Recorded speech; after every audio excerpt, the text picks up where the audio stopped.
What's up, addicts? In this video, we're going to be going over a deep dive into strategy for upcoming Dynasty rookie drafts, looking at what positions end up returning the most value for you over the course of time. But hey, before we get in that video, please hit that like and subscribe button, and let's get going. Alright guys, so tomorrow is the NFL draft. Not sure when you'll be watching this video. It may have already happened, but obviously right now with everything going on in the world, this is a massive event for sports in general. I'm incredibly pumped for it, but with that, I really wanted to take a step back and think of how everything that's about to happen with the draft leading into fantasy drafts, which obviously the first thing that will happen for a lot of people is rookie drafts.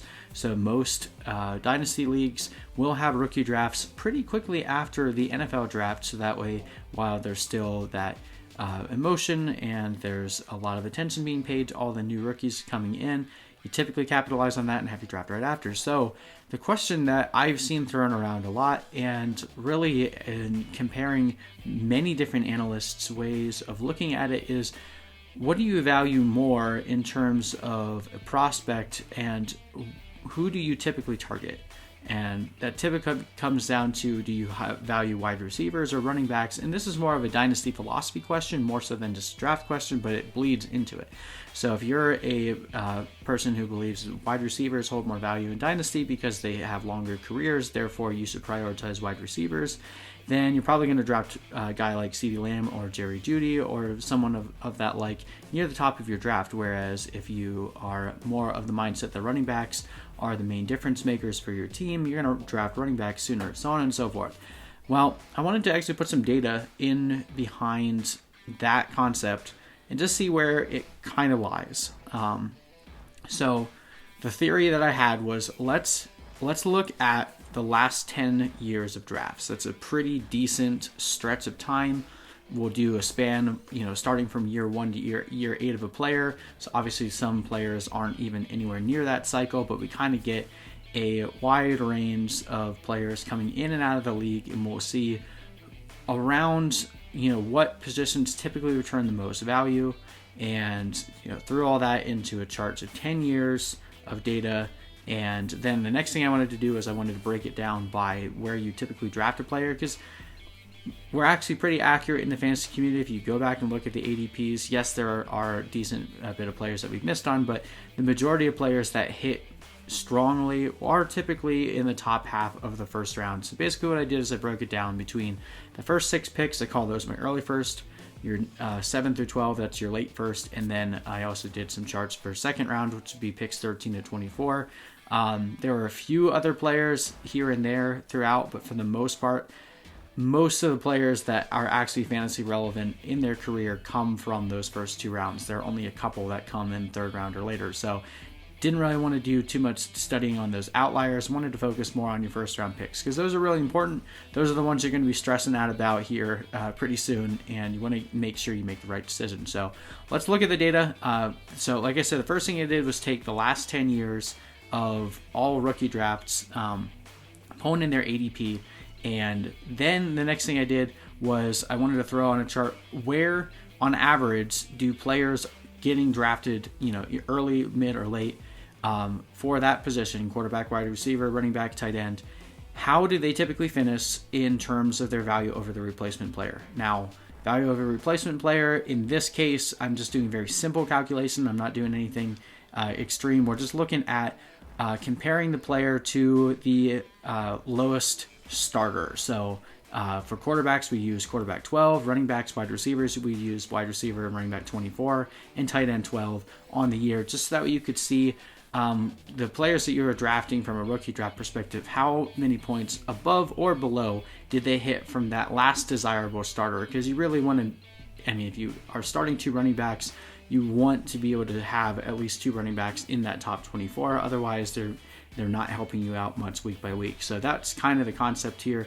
We'll do some deeper dives into how you look at value over replacement player, value over stream in some later videos, but I really just wanted to give a basic premise because it really does matter in terms of, you can't just look at points scored, because then quarterbacks are going to dominate. But again, as we have learned over the years, that quarterbacks are not that valuable in fantasy outside of like a super flex league, because it's very easy to find a replaceable option week over week, whereas that's not the case for the other positions. So again, take all the players, look at their average position in comparison to the average starter, the value over replacement player, and see where that lies. All right, so looking at this first graph, this again is the early first round picks. So this is picks 1 through 6. And pretty quickly, I think the most obvious thing to tell, with the exception of running backs in year 3 and year 4 and wide receivers in year 5, it's pretty obvious that the lesson one to be learned here is most picks bust. Now, obviously there's players that are above the 0 mark, 0 meaning they were the average starter of their position. If they're above 0, that would mean that they had scored above the average, and then below it's just total points scored based on value over replacement player. So as you can see, very rarely are picks in the early first round ever returning value above a replacement player in their first year or their second year. So what does that mean? Well, it doesn't really give us too much in terms of strategy yet, because the most important thing here to realize is you're going to miss on picks.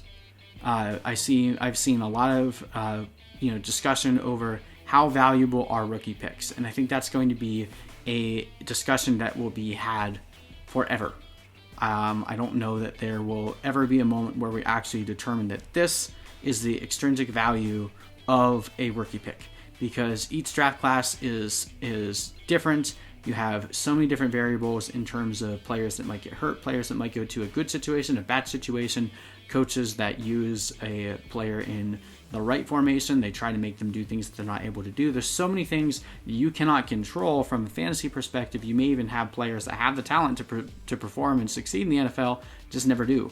Vice versa, you might have players that you never thought would have broken out, end up getting into the perfect situation, and they end up having a great career. So what I'm trying to say is, you want to value rookie picks, because if you're looking at building a dynasty team, you're not going to actually attain any type of dominant success strategy unless you're a wizard at trading and can constantly cycle guys out and pick up guys that are in their prime.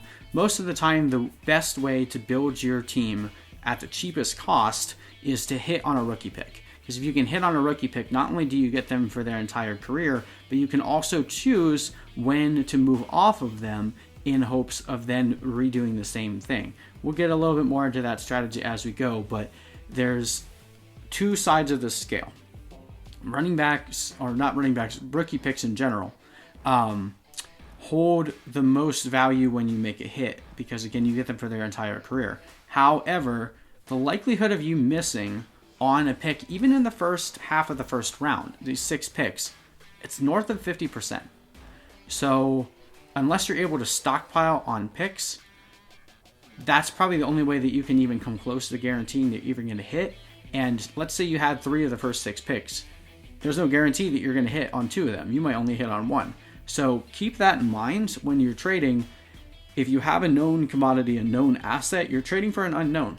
No matter how good of a prospect Jonathan Taylor is this year. I love Jonathan Taylor. He's my 101. I love DeAndre Swift. I think he's going to be phenomenal. I love J.K. Dobbins. I love all 3 of those running backs this year, and I want all of them. However, you have to recognize there's no guarantee that they ever succeed in this league. Darius Geis was seen as a sure thing, and he might still return value this year. But he's had 2 years in a row with fluke injuries, and he's on a team that may or may not commit to him. They may even draft one of these guys. So you're looking at players you think you know exactly this player is so good, their prospect is so juicy, they have to succeed in the NFL. There's no guarantees. Especially with this year, with the fact that there may not even be a season. Well, that's just how the NFL is. Very, very, very finicky. I think there'll still be a season, by the way, but we'll get more on that later. The point I'm trying to make is you have to play a balanced approach when looking at your team. Rookie picks, again, hold tremendous value when you can hit on a player. And it's kind of like a lottery ticket. Like, yeah, if you could win the lottery, you're set. You're set for life. And that's kind of what you're hoping for. If you had, the 101 the year Saquon Barkley came out, bam, you hit massively on that pick. But not every year has a Saquon Barkley. And Saquon Barkley, even we saw last year with him suffering a high ankle sprain, he's not even a guaranteed thing. So in terms of rookie picks, try to acquire them in bulk, but do not overpay for them, and do not sell out and sell your entire roster, all of your good players, because there's like a good draft class like this, because we'll look back from now and be like, man, I thought that player was going to hit, that player was going to hit. There's going to be a massive amount of guys that bust in the first round of rookie drafts, and then there will be some guys that come through in the second, third round that end up doing really well. Let's keep looking at these charts a little bit. I'll explain how we'll get this into strategy here in a second. So looking at the late first round picks, it's even worse. Some weird concoction with the quarterbacks jumping up in year 7, but on average, late round picks never breach over the value over replacement player. Again, this is just averages, but that again shows the low hit rate on picks outside of the first 6. And then when you look at the second round, it's even more abysmal with the exception of tight ends. Tight ends, for some reason, I guess there's more tight ends that are being selected in the second round because they very rarely go in the first round of rookie drafts. So you're bound to get a few outstanding performers drafting in the second round. So basically, again, all these charts are telling us is don't put too much value in your picks because more than 50% of them are going to bust on average. Okay. So the second thing I did, I wanted to actually put some real context to how to strategize for your rookie drafts beyond just saying rookie picks are going to bust. If you didn't know that by now, or you had high hopes that you were going to hit on all your rookie picks, just get that out of your head right now. If you have 6 picks, you're lucky if 3 of them hit because you're basically going against the average because the average right now is sub 500. So just keep that in mind in terms of what you actually need to happen this year. So don't be reliant on all of your rookie picks hitting immediately or you're not going to compete at all. Secondly, I wanted to then take that model and say, okay, well, let's assume you hit on your picks. Ideally, what position should you be targeting with that early first round? Because if you have a pick 1 through 6, if you only have one, you're likely going to be choosing between a guy like Jonathan Taylor or Cam Akers or J.K. Dobbins, DeAndre Swift, or a guy like CeeDee Lamb or Jerry Jeudy, or even in a super flex league, a guy like Joe Burrow or Tua. Who should you be taking? So that's what I wanted to do next. So the second thing I did was I took that data and then I removed out players that I deemed as busts. So basically any player that never breached the value over replacement player for his respective position, I just took them out. If they never were the 12th best quarterback, the 24th best running back at any point in their career, done. They were never a useful fantasy asset. And that's maybe a little extreme, but I really just wanted to drive home the point of the way that value works in dynasty leagues. So looking at the early first round, here again, the picks 1 through 6, and we've now removed the busts. So what we see here is quarterbacks typically have better value in their first year and they dip a bit.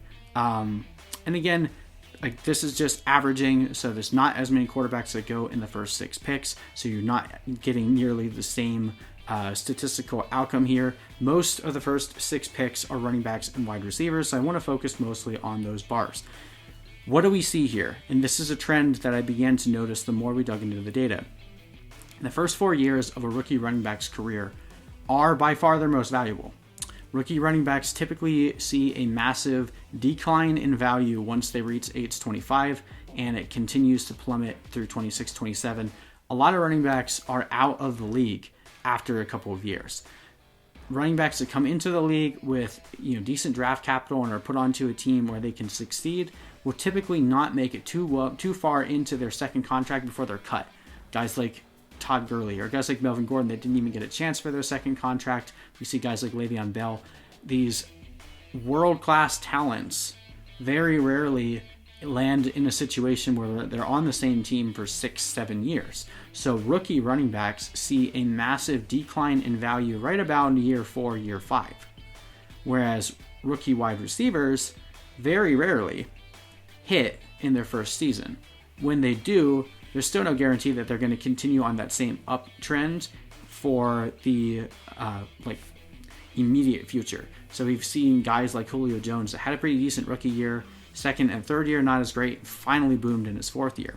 So all that is going to say is rookie running backs have a upward trajectory curve like a rocket ship out of their rookie contracts, and then the moment that they hit about year 4, year 5, that drastic decline comes and their value just completely goes underground. Whereas wide receivers typically take a few years to develop in terms of rapport with their teams or just being able to edge out some of the other players, because a lot of receivers don't get drafted to a team as the main target hog the moment that they go to that team. So like think of guys like if CeeDee Lamb goes to the Denver Broncos tomorrow in the draft. Obviously, anyone that watches this after, you'll know whether or not that actually happened, but we're just using this as an example. CeeDee Lamb goes there. That's a decent landing spot for him, but he's still dealing with a guy like Courtland Sutton. If you had a crystal ball and you could see a few years into the future, maybe Courtland Sutton doesn't re-sign a contract in Denver, and then CeeDee Lamb becomes the main guy there. So a lot of rookie wide receivers are not the main stud in town, at least their first year, and often the first 3 or 4 years before they finally get a chance to truly shine as alpha. 2014 was the last kind of outlier season where we've seen rookie wide receivers just truly take over in their first year, because we had guys like Odell Beckham come out of that class, Mike Evans, Sammy Watkins had a nice little run for a little bit and then he's completely tanked. But that kind of skewed a lot of people's opinions in terms of what rookie wide receivers are. Last year, A.J. Brown was great. Marquise Brown was not good for fantasy. N'Keal Harry was a complete dud for fantasy. Hakeem Butler got hurt. Mecole Hardman really didn't do anything. A lot of rookie wide receivers outside of A.J. Brown last year, maybe Deebo Samuel you can make the argument for, didn't really do that good in their first year. What are you projecting now for Marquise Brown or N'Keal Harry for year 2? Maybe you're still up on them, but think about last year in your dynasty leagues where people valued those first round wide receivers and where they are now. Yes, if they hit, A.J. Brown is very hard to buy right now, but so is Miles Sanders, so is Josh Jacobs. Any player that hits is going to be incredibly hard to buy, but I would argue it's probably a lot easier to buy N'Keal Harry right now than it was David Montgomery, even though they had similar draft capital last year. People tend to give up on wide receivers a bit quicker if they don't blow up, but running backs, even if they didn't show a lot of talent, if they still have opportunity, they're still probably going to put up a lot of fantasy points. So I guess what I'm trying to show you here by looking at this graph is you can see there's a pretty massive gap in terms of the value of a replacement player that running backs give you well over receivers in that time frame. If we look at the late first, so these picks later, it's not as positive, but there's still that massive boost in the second year for a rookie running back, and then it dips down a little bit more, because there are a lot of running backs too, even ones that have quote-unquote not busted, that really only have 2 good years. They either get hurt in the third year or they just see a drop in their production and then they're out. I mean, running backs' shelf life is incredibly short. Not really any trend to notice in the second round either. Just looking at the second round picks, it really just shows that it's kind of dart throws. So with the second round, you're just looking for guys with high upside. But those first round picks are the ones we actually want to strategize over. Essentially, what I am advocating for is rookie running backs hold far more value than any other player in the NFL when they hit. Try to think of guys like Christian McCaffrey right now. What would it actually take for you to acquire a Christian McCaffrey? And yes, you can make the argument that, well, A.J. Brown or DJ Moore, both guys I love a lot, they're probably going to be in the league a lot longer than Christian McCaffrey. But do they hold more fantasy value right now? No. Why? For one, they still have a little bit of ambiguity to their overall volume that their team is going to produce.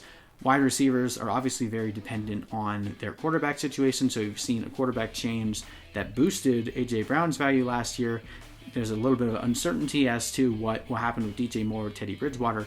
But wide receivers as a whole, until they have firmly entrenched themselves as an elite alpha receiver, are typically going to be pretty volatile year over year. Whereas running backs, yes, they are still dependent on offensive line changes, scheme changes. Is the team any good? Running backs on teams with good defenses typically play better. All these variables still matter for running backs, but volume is key. If you're a running back that's commanding a lot of volume, even on a bad team, you can still score a lot of fantasy points and still be very relevant. But that drop off, once they get to around age 24, 25, is drastic. So effectively, what I'm arguing for is you have a much better shot at nailing a rookie running back early in their draft. And then even if you have a affinity for having rookie wide receivers or young wide receivers on your team that have a lot of upside, you can typically sell a rookie running back after their first season if they blow up for a king's ransom. Try to think right now what you could actually get trying to sell a guy like Josh Jacobs or Miles Sanders, or the previous year a guy like Saquon Barkley. The return on the price that you paid for them is massive, especially if they blow up in the first year. Even with A.J. Brown having a really good season last year, there's not many leagues that you'd be able to trade A.J. Brown for Josh Jacobs or A.J. Brown for Miles Sanders straight up. If you can, you should probably do it. But overall, even though wide receivers have longer careers, it takes them a lot longer to get up to their peak value. So an effective strategy, knowing that you're going to miss on some of your draft picks, would be to throw darts at the running back spot, because those are the ones that blow up your team in terms of value a lot faster. And then as they are approaching that year 3, year 4 drop off, that's when you want to try to flip them for a solid wide receiver that maybe hasn't seen his full value yet and a draft pick.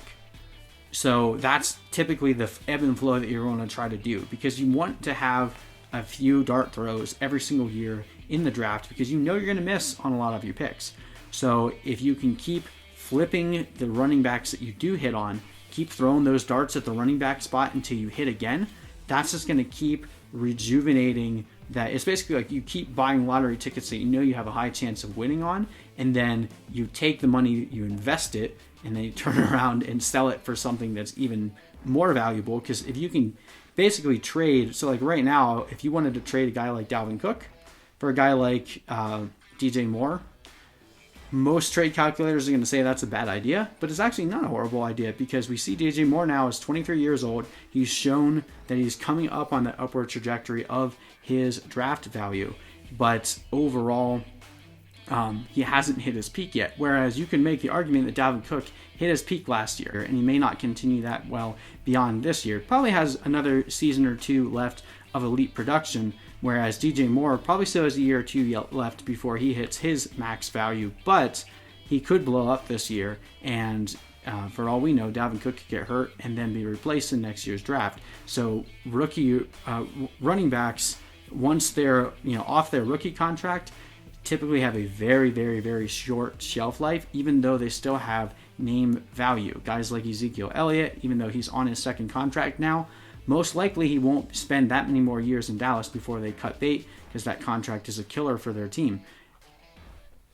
Especially with the constant injection of very, very talented running backs into the NFL, there's a massive talent glut that's depressing the overall value of running backs. Not because running backs aren't valuable. I know that's a common saying that running backs don't matter. They do. The reason why it looks like running backs don't matter is because you have so many talented running backs in the NFL right now that your supply is outpacing your demand by a pretty big margin.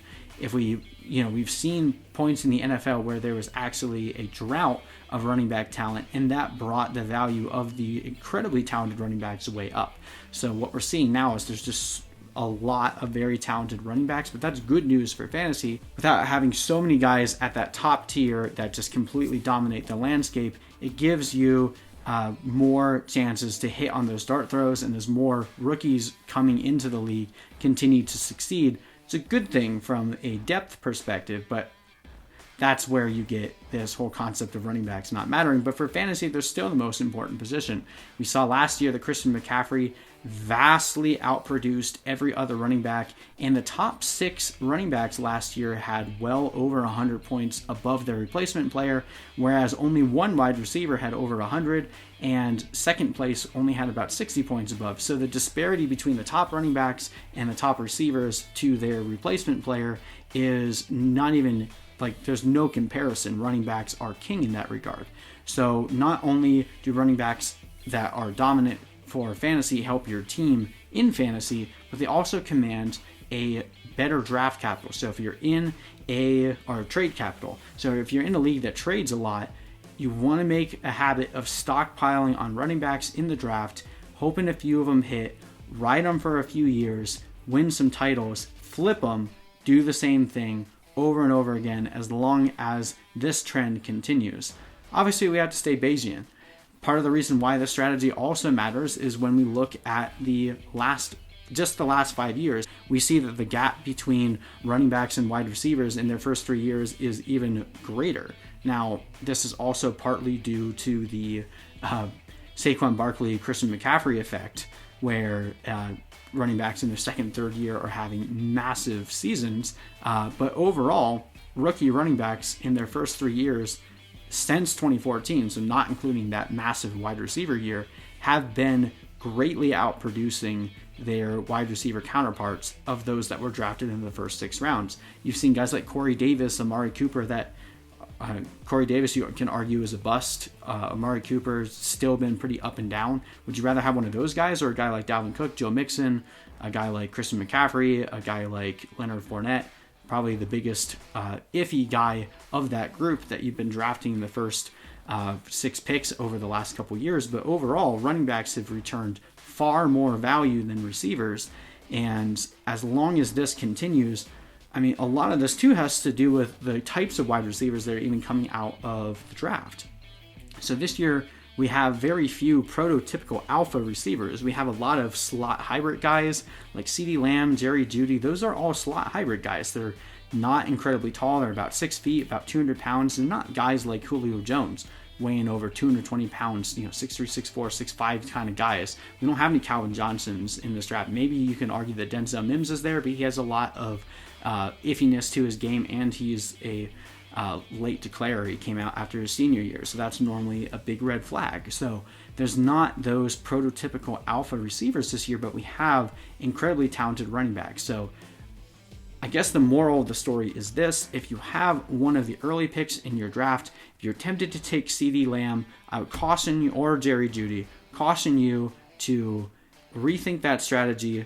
If you really want the receiver, trade down and pick up another one of the receivers who probably have just equal amount of potential to boom in this class. Even though Jerry Jeudy and CeeDee Lamb look like sure things, it still might be a few years before they actually return fantasy value. I would much rather have one of these high caliber rookie running backs, because if they hit, I can always trade for CeeDee Lamb or Jerry Jeudy later. And even if CeeDee Lamb or Jerry Jeudy hit, most likely it's going to take them a few years to actually return their value. So if you're in a league that trades, you can still capitalize on the undervalued receivers as they take that slow trajectory up to their massive value, which they typically see the peak of their value between age 25 and 27, 25, 28, around there. These guys coming in at year 21, you have a few years before they come anywhere near their peak value. So that's the basis of what we're looking at today. Draft running backs early. You have a higher chance of winning a lottery with them, and you can always trade them for later. And the moral of the story too is don't expect to hit on more than 50% of your picks. If you hit on 50% of your picks, you're ahead of the curve. Good on you. Anyway, that's my deep strategy dive on fantasy rookie drafts. We're going to do this type of thing for a lot of different draft styles as the season goes on, and just give you guys some strategic ways of dominating your leagues, because fantasy football is about making your friends feel like they suck. And that's really what I want to be able to help you guys do. I love dominating in leagues. I love making my friends feel like they have no idea what they're doing every single year, because that's what I've been doing for a while. And for those of you that play in leagues with me that are watching this video right now, you know it's all with love that I love kicking your butt. So I want to help other people do that same thing, which is why we're doing this today. So thank you guys so much for watching. Do truly appreciate it. Enjoy the NFL draft, and I will see you in the next video.